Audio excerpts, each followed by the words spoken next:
The Book of Wonder. Chapter 5. The Injudicious Prayers of Pombo the Idolater. Pombo the Idolater had prayed to Amaz a simple prayer, a necessary prayer, such as even an idol of ivory could very easily grant, and Amaz had not immediately granted it. Pombo had therefore prayed to Tharma for the overthrow of Amaz, an idol friendly to Tharma, and in doing this offended against the etiquette of the gods. Tharma refused to grant the little prayer. Pombo prayed frantically to all the gods of idolatry, for though it was a simple matter, yet it was very necessary to a man. And gods that were older than Amaz rejected the prayers of Pombo, and even gods that were younger and therefore of greater repute. He prayed to them one by one, and they all refused to hear him, nor at first did he think at all of that subtle, divine etiquette against which he had offended. It occurred to him all at once as he prayed to his 50th idol, a little green jade god whom the Chinese know, that all the idols were in league against him. When Pombo discovered this, he resented his birth bitterly and made lamentation and alleged that he was lost.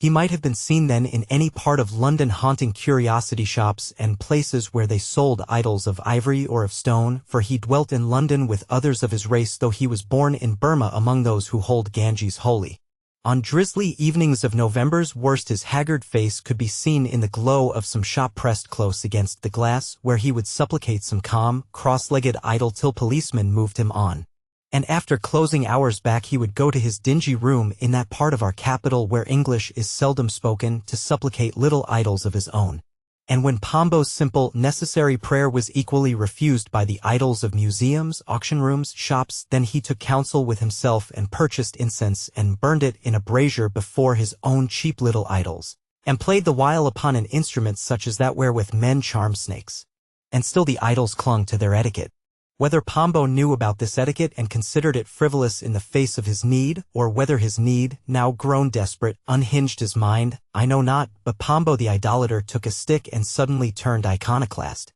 Pombo the iconoclast immediately left his house, leaving his idols to be swept away with the dust and so to mingle with man, and went to an arch-idolater of repute who carved idols out of rare stones and put his case before him. The arch-idolater who made idols of his own rebuked Pombo in the name of man for having broken his idols, for hath not man made them, the arch-idolater said, and concerning the idols themselves he spoke long and learnedly, explaining divine etiquette.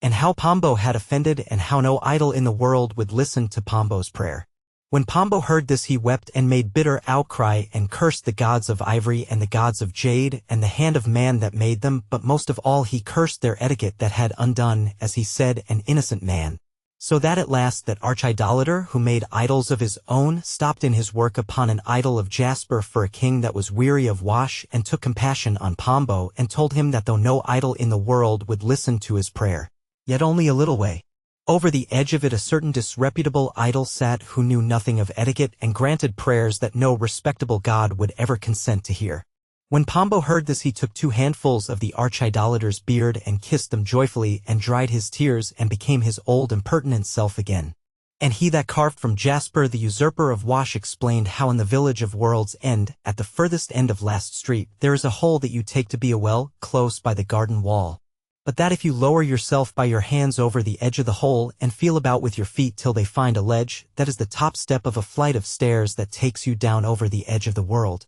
For all that men know, those stairs may have a purpose and even a bottom step, said the arch-idolater, but discussion about the lower flights is idle. Then the teeth of Pombo chattered, for he feared the darkness, but he that made idols of his own explained that those stairs were always lit by the faint blue gloaming in which the world spins. Then, he said, you will go by lonely house and under the bridge that leads from the house to nowhere, and whose purpose is not guessed, thence past Maharian, the god of flowers, and his high priest, who is neither bird nor cat, and so you will come to the little idol Duth, the disreputable god that will grant your prayer. And he went on carving again at his idol of jasper for the king who was weary of wash, and Pombo thanked him and went singing away, for in his vernacular mind he thought that he had the gods. It is a long journey from London to World's End, and Pombo had no money left, yet within 5 weeks he was strolling along Last Street, but how he contrived to get there I will not say, for it was not entirely honest. And Pombo found the well at the end of the garden beyond the end house of Last Street, and many thoughts ran through his mind as he hung by his hands from the edge.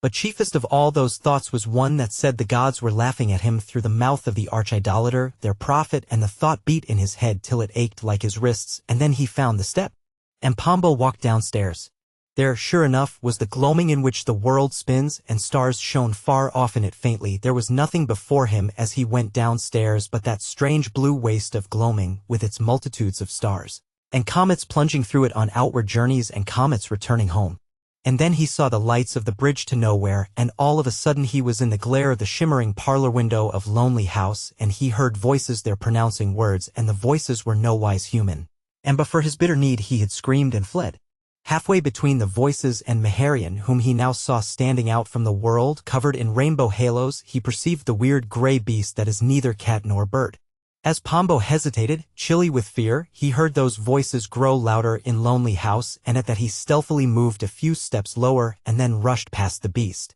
The beast intently watched Maharian hurling up bubbles that are every one a season of spring in unknown constellations, calling the swallows home to unimagined fields, watched him without even turning to look at Pombo, and saw him drop into the Linlanlarna, the river that rises at the edge of the world, the golden pollen that sweetens the tide of the river and is carried away from the world to be a joy to the stars. And there before Pombo was the little disreputable god who cares nothing for etiquette and will answer prayers that are refused by all the respectable idols. And whether the view of him, at last, excited Pombo's eagerness, or whether his need was greater than he could bear that it drove him so swiftly downstairs, or whether, as is most likely, he ran too fast past the beast, I do not know. And it does not matter to Pombo, but at any rate he could not stop, as he had designed, in attitude of prayer at the feet of Duth, but ran on past him down the narrowing steps, clutching at smooth, bare rocks till he fell from the world as, when our hearts miss